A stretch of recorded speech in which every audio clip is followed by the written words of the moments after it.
kamote tops that we're going to use for our raw kamote top salad.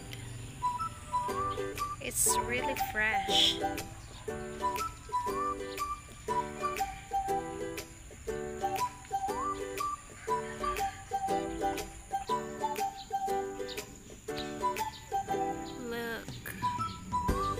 Look at this one. It's so nice. It's heart shaped. Beautiful. We'll be using fresh ingredients from our garden.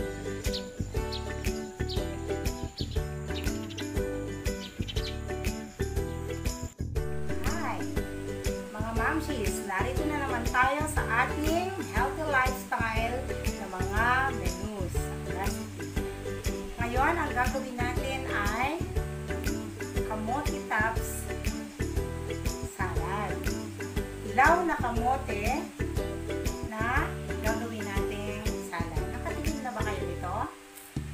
Kung hindi pa, ngayon pa lang natin ito ipapakita sa inyo, pero kami matagal na namin itong ginagawa. Siguro ang iba sa inyo ay parating niluluto ang mga talbos kamote.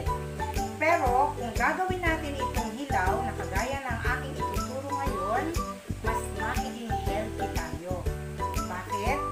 Dahil po, narito yung vitamin C, hindi mamamatay sa apoy, hindi po mawawala yung panlaban natin sa mga sakit. At mayaman siya sa iron. So, yung mga may problema sa anemia, mapuputla, o may leukemia, kinakailangan kumain ng maraming talbos ng kamote. At ito'y mas makukuha natin ang sustansya kapag hindi natin lulutuin. Okay, para sa mga hindi pa nakapanood ng aking mga naunang videos, kagaya ng pechay, salad, at sayote, at ampalaya, ang gagawin po natin ay katulad din yung dressing. Kaya kung sinusubaybayan po ninyo ang aming vlog, marami po kayong matututunan na mga recipe at iba't ibang nagpapalakas, nagpapahaba ng buhay, kagaya ng aking alaga sa Israel, 114 years old, at siya'y masaya na nabuhay sa loob ng kanyang tahanan sa pamamaraan na pagkain ng mga masusustansya at mostly 80% na hilaw na mga pagkain. At ngayon, narito ang ating mga sangkap na gagamitin sa ating hilaw na talbos kamote salad. Narito ang kakaibang bulaklak, tinatawag natin itong glutamate. Sagana siya sa antioxidants at maraming pinapagaling na sakit ang bulaklak na ito. Pwede itong ilaga, pwede itong gawing tea, or isama sa mga hilaw na salad. Ang ating kalamansi na parati natin ginagamit sa ating dressing. Narito din ang ating kamatis. Kinakailangan po kapag kakainin natin hilaw, fresh, medyo malutong pa siya. At naglaga ako ng mani para po kahit mga bata ay masarapan sa ating gagawing salad. So, binuksan ko na at ito po yung itsura. At para po sa karagdagang aroma o mas masarap po kasi ang ating salad kapag nilalagyan natin ng sinangag na mani at ito po ay dinidikdik natin para mas malasahan ang ating toppings. So, ito po ang main na sangkap para po sa ating salad ngayon. At para sa mga hindi pa po nag-subscribe, mag-subscribe na po kayo sa Simcha Vlog, Joy Simcha. At parati po natin itong magagamit sa araw-araw natin ng mga pagkain. Para po, kung may sakit na tayo, pwede po tayong pagalingin ng mga simpleng pagkain sa araw-araw. At kung naman sa mga wala pang sakit, syempre mananatili tayo beautiful at healthy. Katulad ng lagi ko pong tinuturo sa ating mga pagkain hilaw, bago po natin siya gayatin at kainin, kinakailangan po natin siyang i-detoxify o linisin ang lahat ng ilalagay natin kagaya ng kamatis, at itong gulay na talbos kamote para po matanggal yung mga germs. Kung may bacteria man po siya galing sa garden, ay matatanggal po. Pero kung mapapansin nyo, ang ginamit ko pong pang-cleansing sa kanya, pang-detoxify, ay ito pong mga kinatas ko. Kinuha ko muna ang katas ng kalamansi at pinigaan ko na po ito ng ganito. Kinakailangan po medyo lalabahan nyo para po mas maging malinis yung gulay na kakainin natin. Pwede ang asin, kagaya ng pinakita ko sa Pechay na vlog natin. Pwede rin po ang baking soda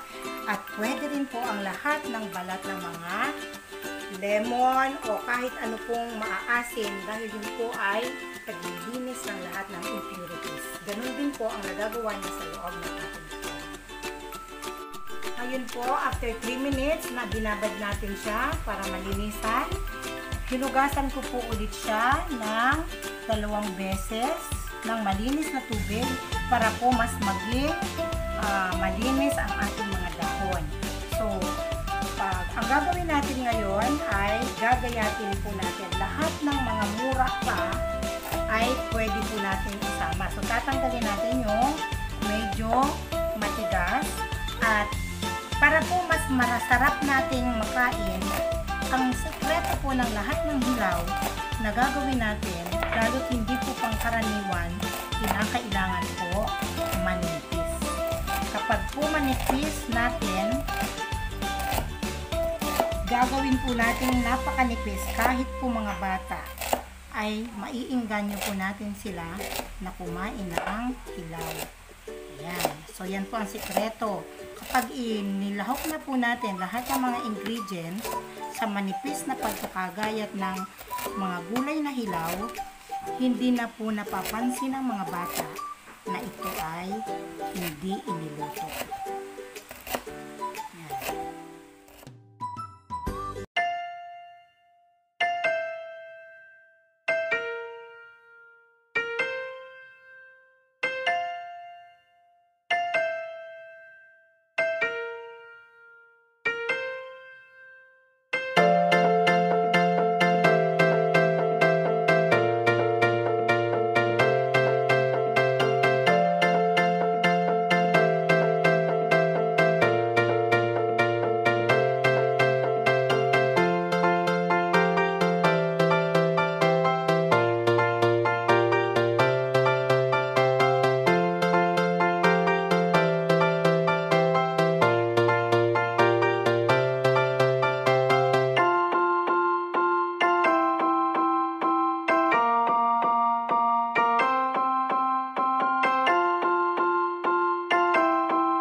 Ready na ang ating kamote salad.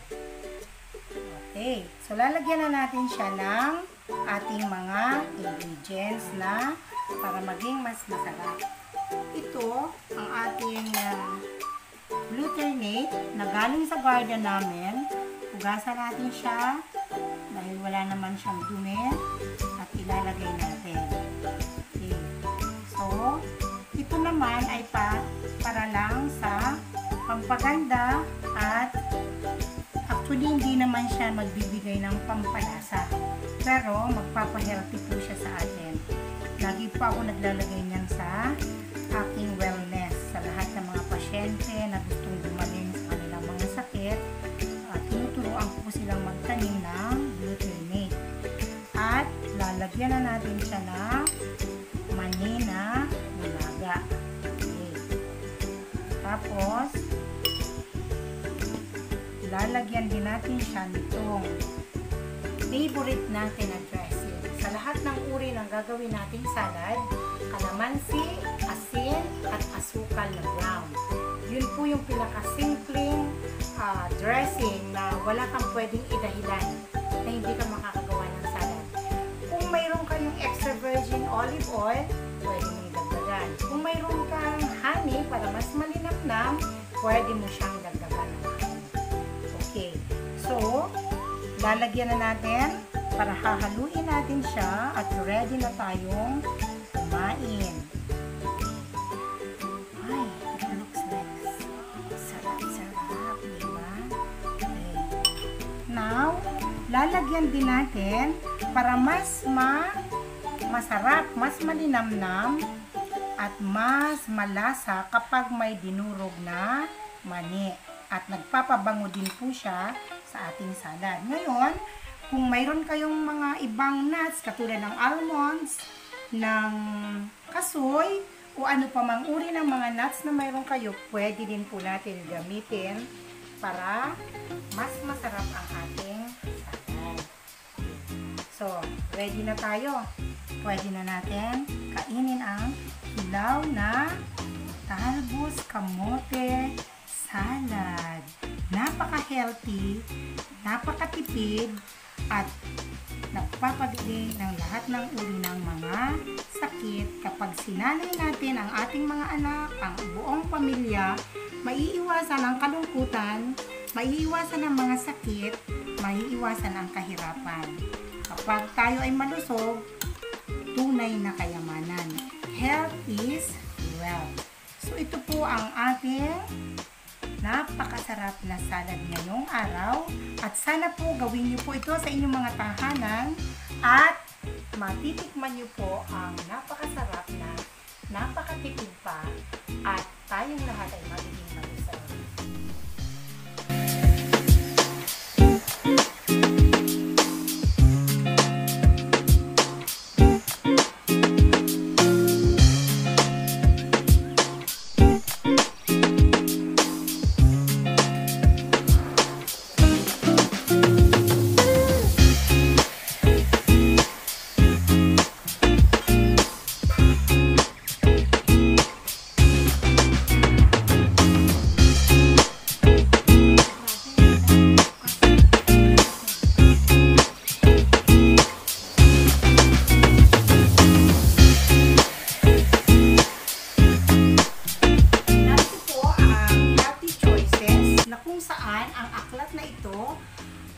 Magsasabi kung anong klase ang ating mga kinakain sa araw-araw. Ito ba ay nagbibigay ng kalusugan sa atin o ito ay nagbibigay ng mga sakit, ang mga pinipili natin mga pagkain at inumin sa araw-araw.